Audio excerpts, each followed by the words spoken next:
En el video anterior vimos cómo la Iglesia Católica, para poder ser católica, que significa universal, es decir, que estaba por encima de todas las demás iglesias y que su obispo era papa de papas, tuvo la necesidad de reescribir su historia.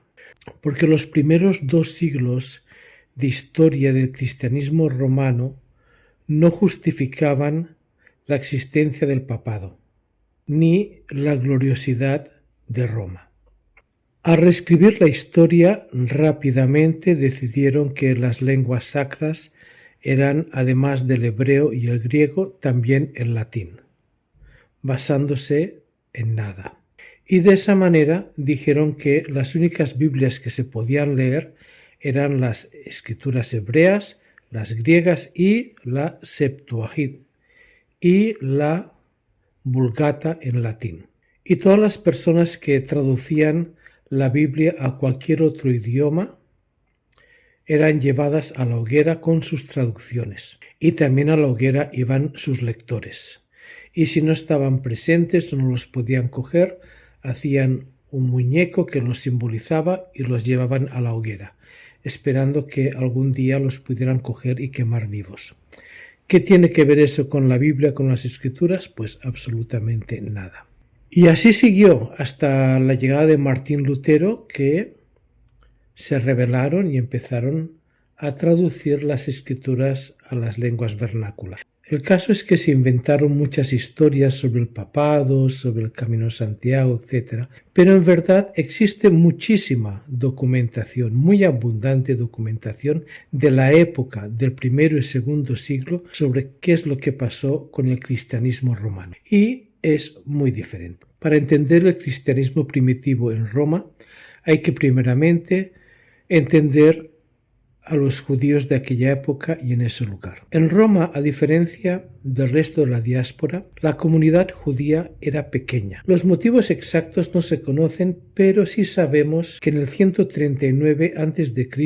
la pequeña comunidad judía que había en Roma era muy activa en proselitismo y causó muchos problemas y fue expulsada de Roma. Prácticamente no quedaron judíos. Y la misma situación se repitió en el 19 después de Cristo, y fueron otra vez expulsados. Y después volvieron a ser expulsados en el año 49, cosa que se refleja incluso en el libro de Hechos. Habla de ello. Lo podemos ver en Hechos 18. Después de estas cosas, Pablo salió de Atenas y fue a Corinto, y halló a un judío llamado Aquila, natural del Ponto, recién venido de Italia con Priscila, su mujer, por cuanto Claudio había mandado que todos los judíos saliesen de Roma. Fue a ellos, y como era del mismo oficio, se quedó con ellos, y trabajaban juntos, pues el oficio de ellos era hacer tiendas. Y discutían en la sinagoga todos los días de reposo, y persuadía a los judíos y a griegos. Aquí notemos que Aquila y su esposa eran nazarenos, igual que Pablo. Y cuando el emperador expulsó a los judíos de Roma, ellos como judíos se fueron de Roma, porque fueron expulsados. Y se dedicaban a la construcción de tiendas, ya que el cristianismo primitivo no vivía de la predicación del Evangelio, sino de sus propios oficios. ¿Y dónde se reunían? Dice que discutía en la sinagoga todos los días de Shabbat.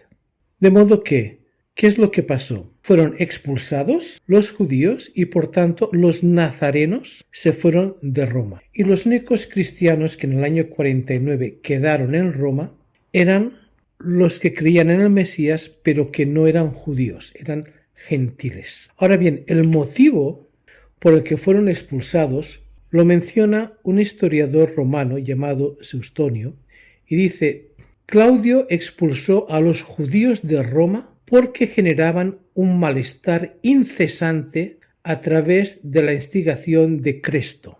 Todos los comentaristas entienden que este Cresto se está refiriendo a Cristo y por eso fueron expulsados. Es fácil entender que no dijeran Cristo sino Cresto, porque hay que entender que los judíos en Roma no hablaban griego y Cristo es una palabra griega. Ellos no hablaban griego porque en Roma las únicas personas que tenían conocimientos de griego eran las personas que pertenecían a la clase alta y los judíos pertenecían a la clase baja. Los judíos que habían vuelto a Roma después de la primera y la segunda expulsión eran más que nada esclavos, eran mercenarios que habían sido apresados en alguna batalla y llevados a Roma para ser vendidos. Porque recordemos que los judíos eran muy buenos mercenarios.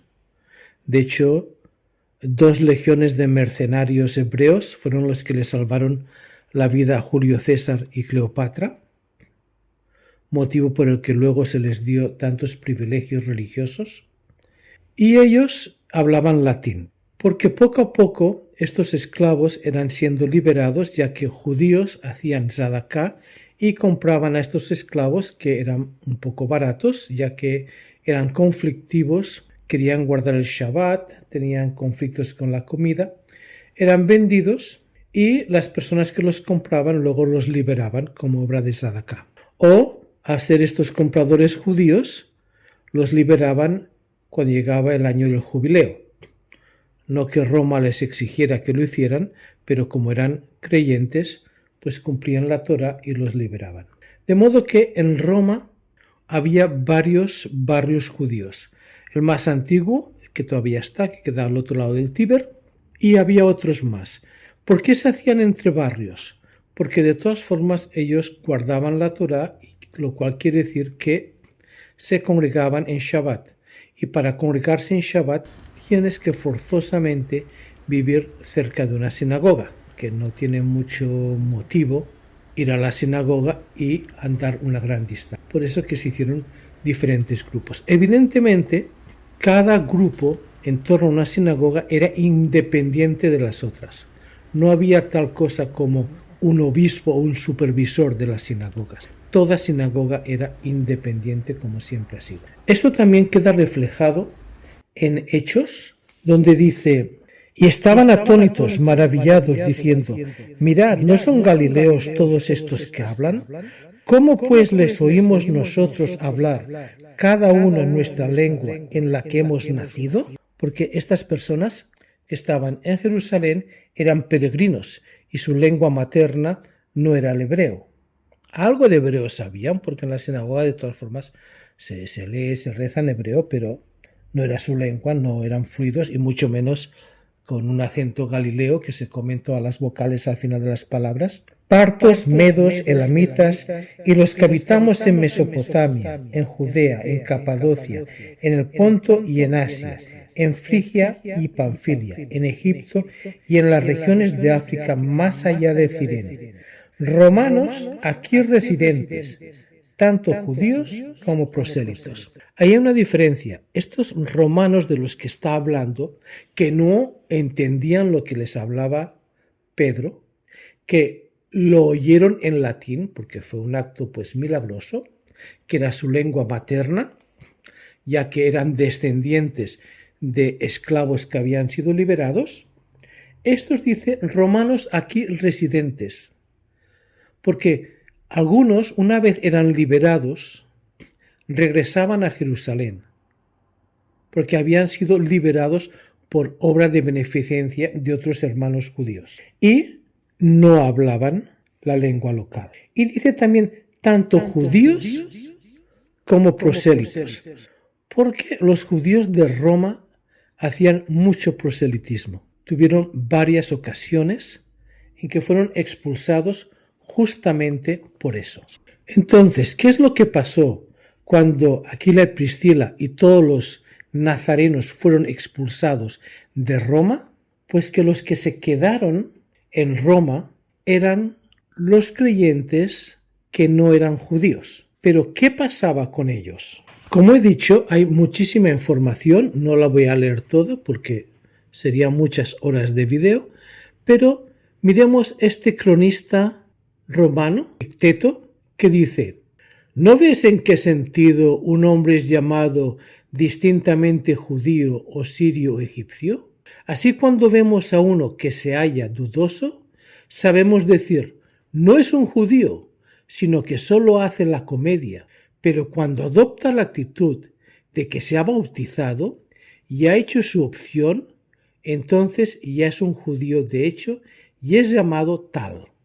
Es decir, había personas que realmente se convertían al judaísmo, se bautizaban en el nombre del Padre y ya eran judíos y se congregaban en la sinagoga. Pero había otros que eran metuentes o eran cristianos que no se habían bautizado en el nombre del Padre, no estaban congregándose en la sinagoga y no estaban guardando la Torá.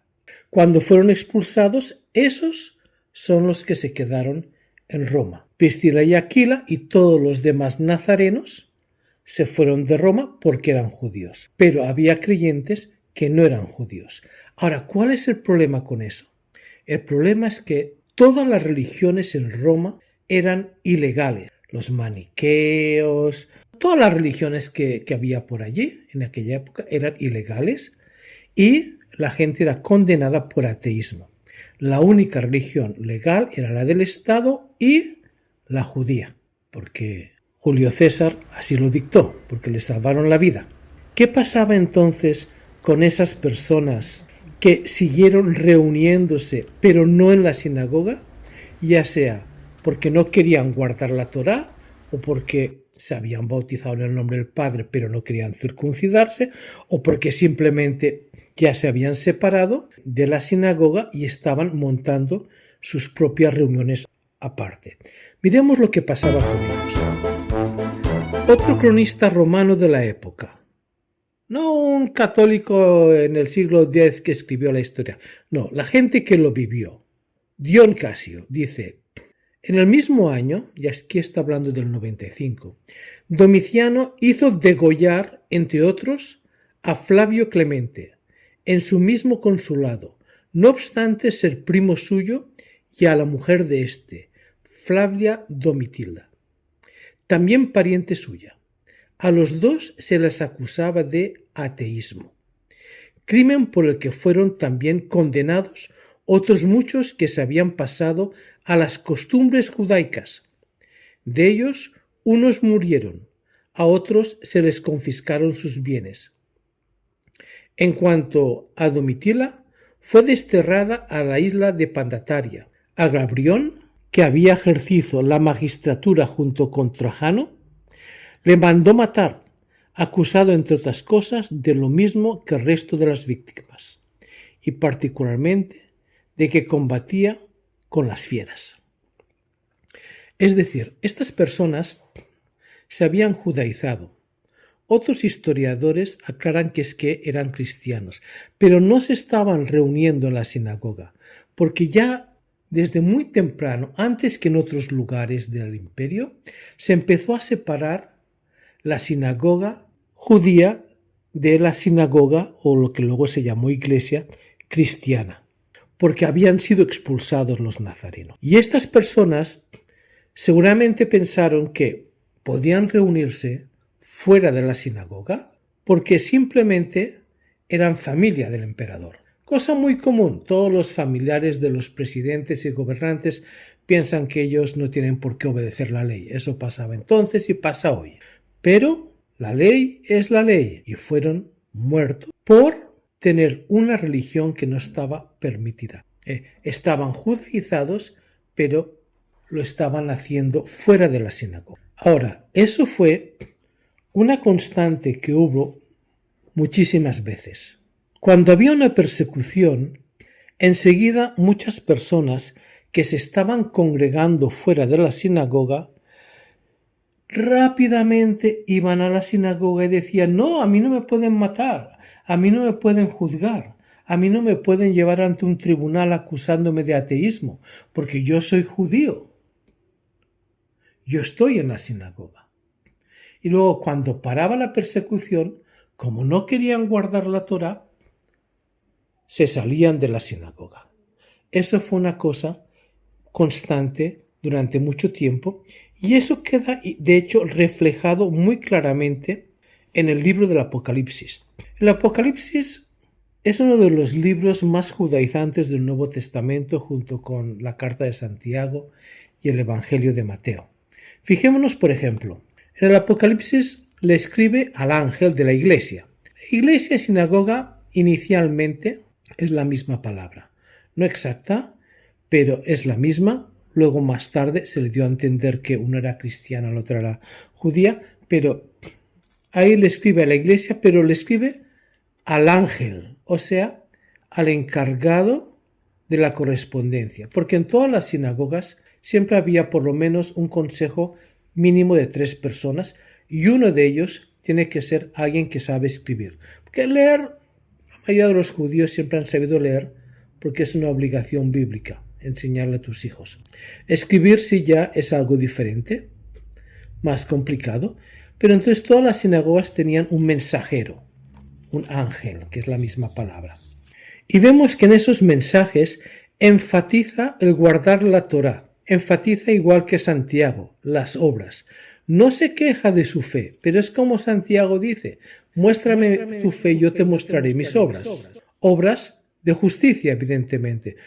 Obras de justicia significa obras de Zadaká, o sea, justicia es guardar la Torá. Fijémonos que a todas las iglesias les menciona eso. Por ejemplo, en el versículo 2.2, yo conozco tus obras. En el 3.2, yo conozco tus obras, que tienes nombre de que vives y estás muerto. El énfasis no está en sus creencias, sino en sus obras. En el 8, yo conozco tus obras. He aquí, he puesto delante de ti una puerta abierta, la cual nadie puede cerrar. Porque aunque tienes poca fuerza, has guardado mi palabra. Guardar la Torá, guardar las escrituras. Y no has negado mi nombre. He aquí que yo entrego de la sinagoga de Satanás a los que dicen ser judíos y no lo son, sino que mienten. Ahí todos los comentaristas están de acuerdo que aquí lo que está diciendo, que muchos cuando venía la persecución se iban a la sinagoga y decían ser judíos cuando realmente no lo eran, porque no estaban guardando la Torá. Claro que hay que decir que también en otras ocasiones ocurría a la inversa. Muchos estaban en la sinagoga y cuando llegó el edicto del Fiscus Judaicus, ahí corrieron a decir, no, pero es que yo de verdad, realmente, si lo miras bien, yo no soy judío. De eso, por ejemplo, habla Flavio Josefo. Impuso a todos los judíos, cualquiera que fuera su residencia,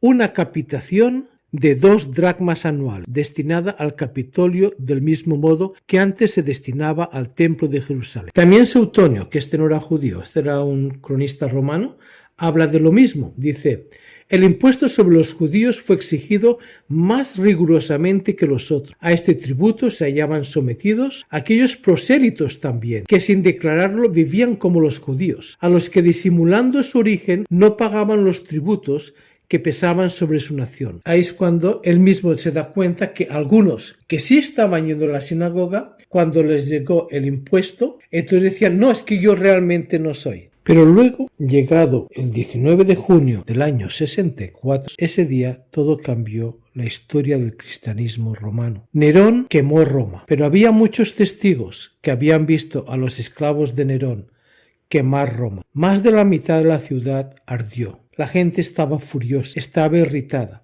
Sabían que había sido Nerón. Tácito lo describe así, dice, en consecuencia, para acabar con los rumores, Nerón presentó como culpables y sometió a los más rebuscados tormentos a lo que el vulgo llamaba cristianos, aborrecidos por sus ignomias. Aquel de quien tomaban nombre, Cristo, había sido ejecutado en el reinado de Tiberio por el procurador Poncio Pilato. La execrable superstición, momentáneamente reprimida, irrumpía de nuevo no solo por Judea, origen del mal, sino también por la ciudad, lugar en el que de todas partes confluye, donde se celebran toda clase de atrocidades y vergüenza. El caso fue que empezó por detener a los que confesaban abiertamente su fe, y luego por denuncia de aquellos a una ingente multitud, y resultaron convictos no tanto de la acusación del incendio, cuando del odio al género humano, pero a su suplicio se unió el escarnio, de manera que perecían desgarrados por los perros, tras haberlos hechos cubrirse con pieles de fieras, o bien clavados en cruces al caer el día. Eran quemados de manera que sirvieran como iluminación durante la noche. Nerón había ofrecido sus jardines para tal espectáculo y daba festivales circenses mezclado con la plebe, con atuendo de auriga o subido en el carro. Por ello, aunque fueron culpables y merecieran los máximos castigos, provocaron la compasión ante la idea de que perecían no por el bien público, sino por satisfacer la crueldad de uno solo. En resumidas cuentas, en Roma, debido a la expulsión que había habido, había reuniones con gentiles que creían en Yeshua y había creyentes en Yeshua dentro de la sinagoga. A los que Nerón mató fue a los que estaban fuera de la sinagoga. No mató ningún judío. No fue a por los judíos. Los judíos estaban protegidos por la ley. De hecho, la esposa de Nerón estaba judaizada. Seguramente alguna vez iba a la sinagoga. Y después de esta matanza, de esta persecución, que fue la más cruel de la que se tiene memoria, los pocos cristianos que quedaron fuera de la sinagoga huyeron. Porque en el Evangelio lo dice, cuando os persigan en un lugar, huir a otro.